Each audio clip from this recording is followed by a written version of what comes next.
Presiden Jokowi bersama istri hadiri resepsi pernikahan Rizky Febian dan Mahalini. Pernikahan Rizky Febian dan Mahalini tengah menjadi sorotan publik. Rizky Febian dan Mahalini resmi menikah pada Jumat, tanggal 10 Mei tahun 2024 di sebuah hotel bintang 5, Hotel Raffles Kuningan, Jakarta Selatan. Acara resepsi pernikahan Rizky Febian dan Mahalini dihadiri oleh tamu undangan. Mulai dari rekan artis hingga pejabat publik ikut memeriahkan pernikahan putra sulung Sule tersebut.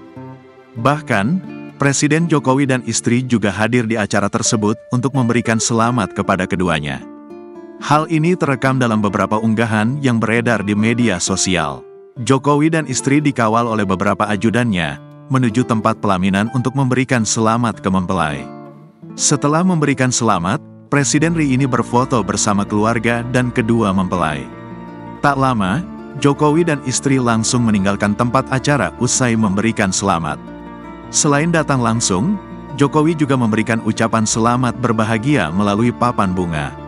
Selamat berbahagia Rizky dan Mahalini, isi ucapan papan bunga Presiden Jokowi.